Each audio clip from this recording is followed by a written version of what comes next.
샬롬 3월 19일 화요일 하나님 나라를 시작하는 말씀 묵상 시간입니다. 오늘 무신 공동체에게 주시는 하나님의 말씀은 마가복음 13장 1절에서 13절까지의 말씀인데요. 젊은일 누리의 정민주 성도님께서 말씀을 봉독해 주시겠습니다. 하나님 말씀에 귀 기울이시기 바랍니다. 예수께서 성전에서 나가실 때 제자 중 하나가 이르되 선생님이여 보소서 이 돌들이 어떠하며 이 건물들이 어떠하니이까. 예수께서 이르시되 내가 이 큰 건물들을 보느냐. 돌 하나도 돌 위에 남지 않고 다 무너뜨려지리라 하시니라. 예수께서 감람산에서 성전을 마주대하여 앉으셨을 때에 베드로와 야고보와 요한과 안드레가 조용히 묻되 우리에게 이르소서 어느 때에 이런 일이 있겠사오며 이 모든 일이 이루어지려 할 때에 무슨 징조가 있사오리이까. 예수께서 이르시되 너희가 사람의 미혹을 받지 않도록 주의하라. 많은 사람이 내 이름으로 와서 이르되 내가 그라하여 많은 사람을 미혹하리라. 난리와 난리의 소문을 들을 때에 두려워하지 말라. 이런 일이 있어야 하되 아직 끝은 아니니라.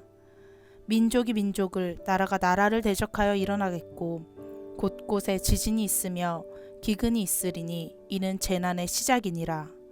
너희는 스스로 조심하라. 사람들이 너희를 공회에 넘겨주겠고 너희를 회당에서 매질하겠으며 나로 말미암아 너희가 권력자들과 임금들 앞에 서리니 이는 그들에게 증거가 되려 함이라.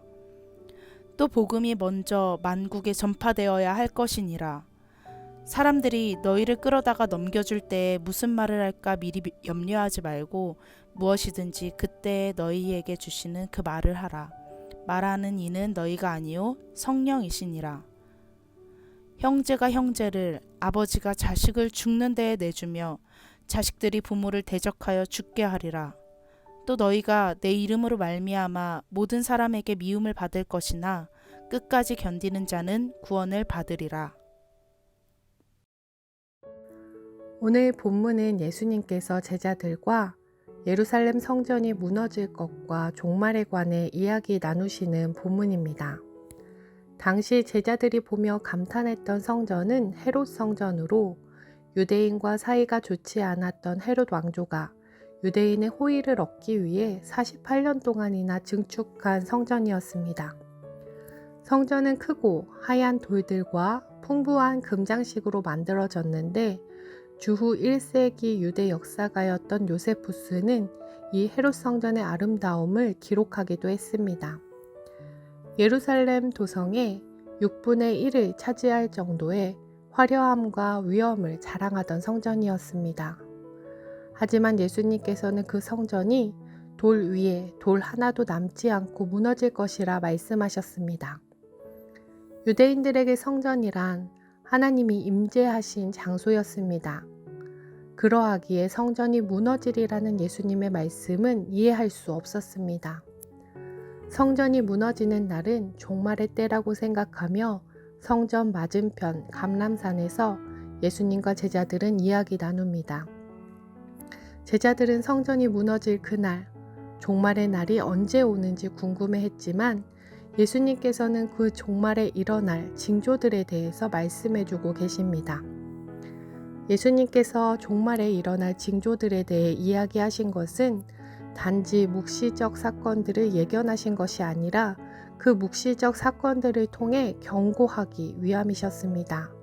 이 말씀을 듣고 읽을 공동체로 하여금 교훈과 경고를 하기 위함이셨습니다. 예수님은 재림의 징조로 거짓 선지자와 거짓 그리스도의 출현, 내란, 국제전쟁, 지진, 기근, 성도의 박해와 환난을 제시하셨습니다. 예수님께서 말씀하고 계신 징조는 지금이 종말이라고 이야기하는 게 이상하지 않을 정도로 지금 한국 사회를 살아가는 우리에게 들려지는 이야기이기도 합니다. 지금도 자신을 예수라 주장하는 사람이 한국에만 해도 수십 명이 넘는다고 합니다. 지금도 서로 죽고 죽이는 전쟁 중인 나라들이 있습니다. 세계 한편에서는 기근이, 한 곳에서는 홍수가, 다른 한 곳에서는 지진이 일어나고 있습니다. 세계에서는 아직도 그리스도인이라는 이유만으로 죽임을 당하는 이들이 있습니다. 예수님은 하늘로 올라가시며 다시 오신다 약속하셨습니다. 그날이 언젠지 알지 못하지만 세계 곳곳에서 들려오는 소식들은 지금이 종말의 시대라 이야기하고 있는 것 같습니다. 종말의 시대를 살고 있는 우리에게 예수님은 무엇이라 교훈하고 계시는 것일까요? 예수님께서는 그리스도인이기에 박해받는 일이 생길 거라 말씀하십니다. 예수님께서 제자들이 당할 거라 말씀하신 고난은 예수님 당신이 당하신 고난이었습니다. 예수님은 제자들에게 배반당하시고 사내들인 공회에 넘겨지시고 통치자 앞에 끌려가 거짓 증인들의 희생자가 되셨으며 조롱당하시고 죽임당하셨습니다. 예수님은 자신의 제자들이 자기와 같은 고난을 받을 것을 알고 계셨습니다. 그러나 그 고난 중에도 복음이 전파되고 하나님 나라가 묵묵히 진전되어 갈 거라 알려주고 계신 것입니다. 13절 말씀입니다.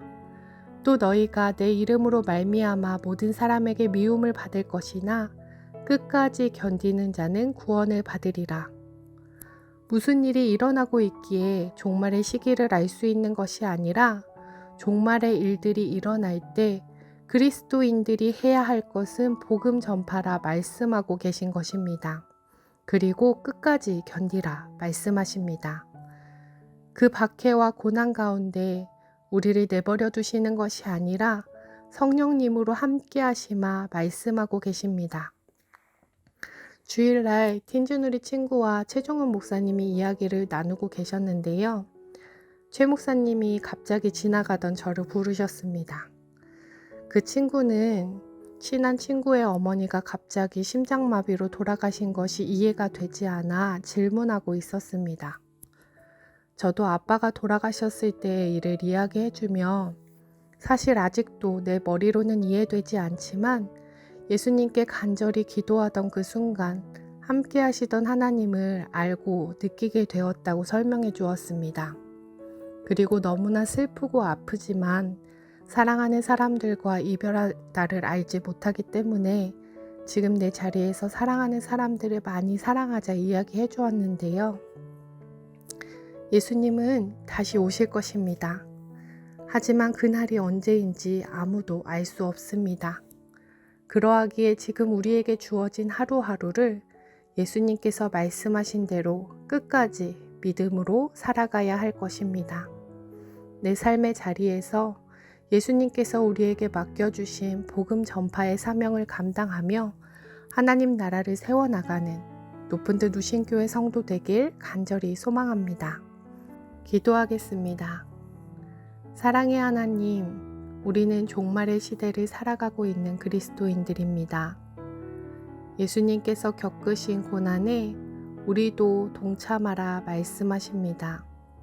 그러나 그 가운데 함께 하시마 말씀하신 예수님 말씀을 의지하며 우리에게 주어진 사명을 내 삶의 자리에서 감당해 나가는 성도들 되게 하옵소서.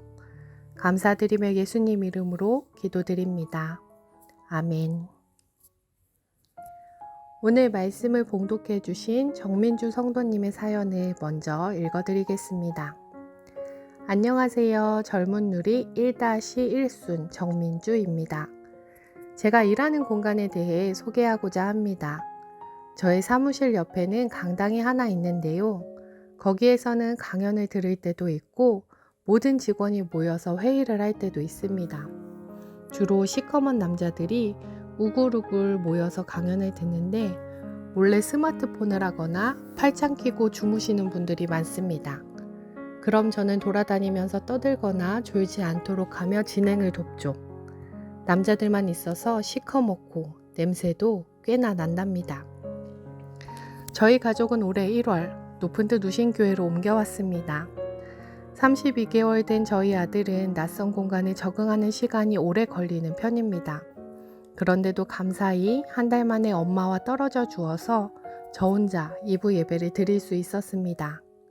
아기 낳고 처음 혼자서 드리는 예배라 그랬을까요? 아님 모교회를 떠나 처음 새 교회에서 예배 드리는 게 낯설어서 그랬을까요? 공간에 대한 감동과 감사가 저를 휘감았습니다. 남학생들만 우글우글 모여 쿰쿰한 냄새가 나고 시끌시끌했던 소강당은 십자가가 켜지고 찬양 소리가 울려 퍼지는 예배당이 되어 있었습니다. 그저 재미없는 교육이나 듣던 따분한 공간은 하나님의 말씀을 듣기 위해 기대하는 마음으로 모여있는 예배자들의 공간이 되었고, 감시하는 눈초리로 복도를 돌아다니던 저는 예배자가 되어 찬양하고 있었지요. 저는 이내 고백하게 되었습니다. 하나님, 우리 학교가 교회여서 참 감사합니다. 맞습니다.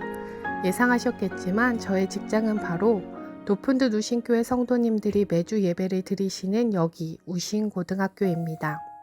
하나님의 큰 축복으로 직장이 곧 교회고 교회가 곧 직장이 되었습니다. 8년 전 처음 우신고에 화학교사로 발을 디뎠을 때 하나님이 나를 부르신 곳이 바로 여기다 라고 고백한 것이 정말 가시화된 것입니다. 그런데 감사의 고백과 함께 회개의 기도가 나왔습니다. 내가 교회를 옮기기 전에도 이곳은 교회였는데 왜 몰랐을까? 아니, 우신교회가 세워지기 전에도 나에게 우신고는 이미 하나님이 나를 부르신 곳이고 예배의 자리였는데 왜 잊고 지냈을까? 그래서 2024학년도 새학기는 여러모로 조금 다른 마음가짐으로 시작하게 되었습니다. 신우의 예배 때 박신혜 목사님이 전해주신 내가 선 곳은 거룩한 곳이니 내 발에서 신을 벗으라는 출애굽기 말씀처럼 거룩한 이곳에서 학교와 학생들을 섬기는 교사로 살아가려 애쓰고자 합니다. 부르신 이곳에서 하루하루 예배하길 소원합니다. 아마 저처럼 출근길에 하나시를 들으시는 분들이 많으실 텐데요. 우신교회 성도님 모두 직장과 가정과 또 여러 모습에 부르신 곳에서 하나님과 함께 걸어가고 살아가시길 기도하겠습니다. 그리고 저희 학교를 위해 항상 기도해 주시고 예배로 학교를 빛내주셔서 감사드립니다. 사랑하고 축복합니다. 이렇게 사연 보내주셨습니다. 추천해 주신 찬양은 부르신 곳에서입니다. 오늘도 내 삶의 자리, 부르신 그 자리에서 예배하며 하나님이 맡겨주신 사명을 감당하는 높은 듯 우신교회 성도님들 되시길 소망하며 추천해 주신 찬양 함께 들으시겠습니다.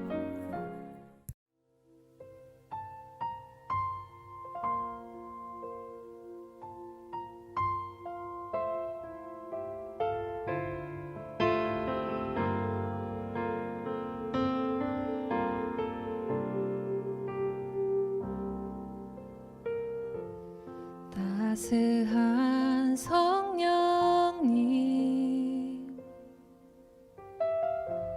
마음으로 보내 내 몸을 감싸며 주어지는 평안함 만족함을 느끼네.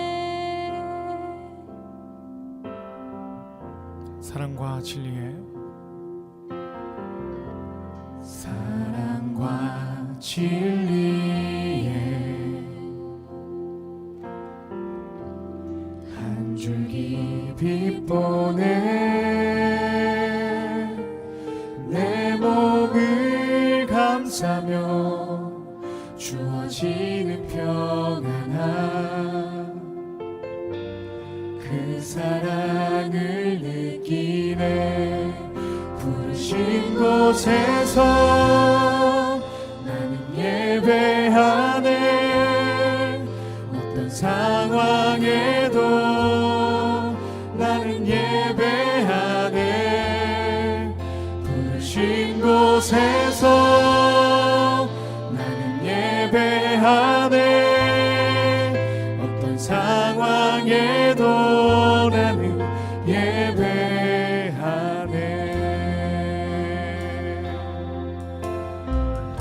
사랑과 진리의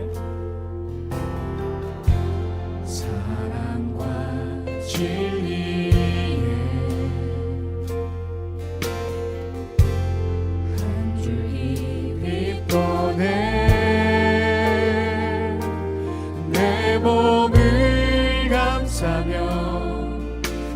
주어지는 평안함 그 사랑을 늘 부르신 곳에서 나는 예배하네 어떤 상황에도 나는 예배하네 부르신 곳에서 나는 예배하네 어떤 상황에도 나는 예배하네 부르신 곳에서 나는 예배하네 어떤 상황에도 나는 예배하네 부르신 곳에서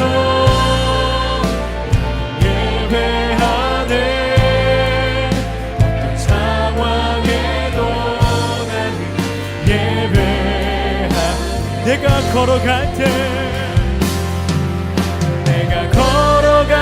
때 길이 되고 살아갈 때 삶이 되는 그곳에서 예배하네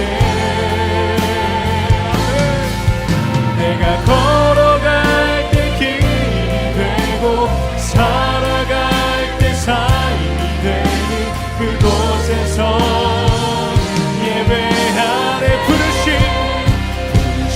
곳에서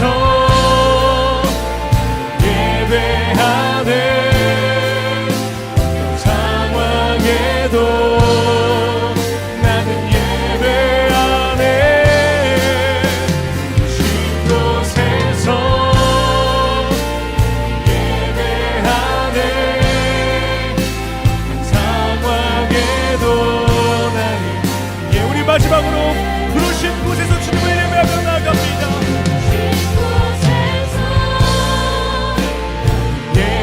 예배하네 어떤 상황에도 나는 예배하네 부르신 곳에서 나는 예배하네 어떤 상황에도 나는